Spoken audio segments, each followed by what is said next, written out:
I'm so happy to answer this question for you. So you don't need experience to call expireds. So don't be nervous.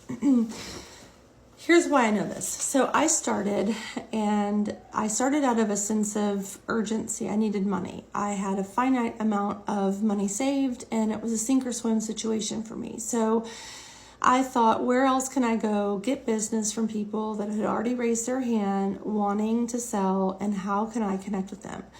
I am an assumptive seller. I like to sell assumptively. So what that means is when I call you, I'm just assuming that you're going to hire me. I'm going to assume that you're nice. I'm going to assume that you want to meet with me.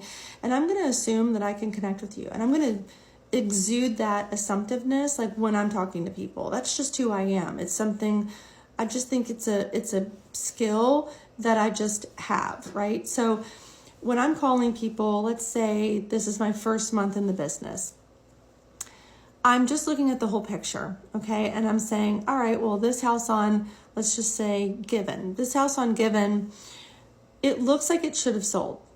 So I'm just curious why it didn't, right? So I have no agenda when I call these people. I know that might be different from other people's agendas, but my agenda is just to give them a call, ask them why they think their house didn't sell, ask them if it's coming back on the market sometime in the spring, because most people are saying yes, and then kind of just getting into a natural flow conversation with them. Very rarely do people say, well, do you know my house?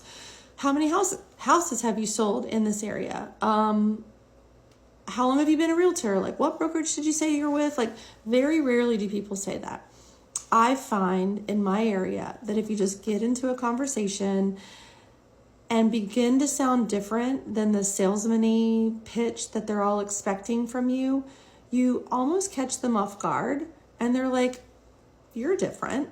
So my challenge to you, and you might do this month, is just give 10 expired people a call. Just give 10 of them a call. Just pick 10, look at them first, try to figure out what ideas you can bring to the table if they answer. Over time, you'll kind of get the gist of it. You won't need to research a lot before you call. Most of the time in my market, the reason it hasn't sold is because the realtor that had the listing did little to nothing to market the house.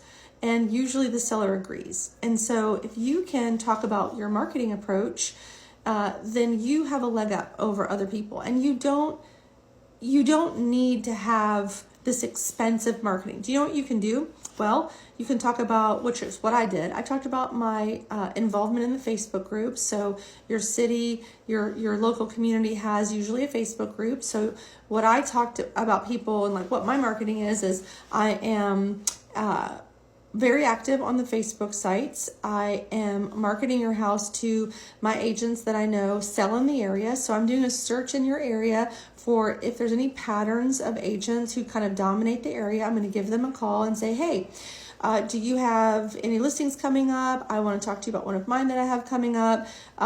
Would you like to do some joint marketing together? Would you like to do a broker open together? So I'm telling the client that I have that ability to sort of know what the agent's doing in that area and be able to reach out to them. I also talk about the power of open houses. So if you do an open house right, you should attract business.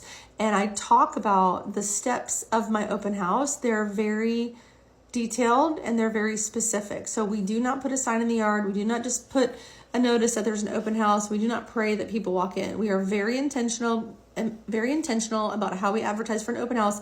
And it's largely just our work effort. So there's a couple of expenses if we were to pay to advertise it, but the calls that we make to prepare the neighborhood for the open house, that's free. The numbers, they're free. They come to us through our MLS. So if they don't come to you through your MLS, then you can just go use a service. Like RedX is very inexpensive. I want to say it's under $50 a month, which is very inexpensive to get numbers. And that's how you start. That's how I started. RedX was how I first started. Before I wanted to get the extra features that I found through LandVoice. And LandVoice is the system that I use now. But yeah, I hope that answers your question. I think it's amazing. So good for you that you're even open to trying this. But that's my challenge for you.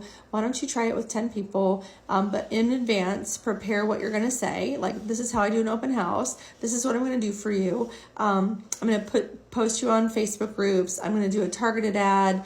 I am going to talk about you on social media. I'm going to come and do content in the house and splice it up and put it on, TikTok, Instagram, Facebook, all that stuff, because that's where the consumer is. We're going to be professional marketing includes professional photography, aerial photography, virtual staging, virtual floor plan, video tour of the house. Like, talk about all the things that you could do, and depending on the price point, maybe it's something that you can take care of, and if maybe that's in your budget, you can do that. So let me know how it goes, and I'm cheering for you, because I think expireds are an awesome way for you to get business.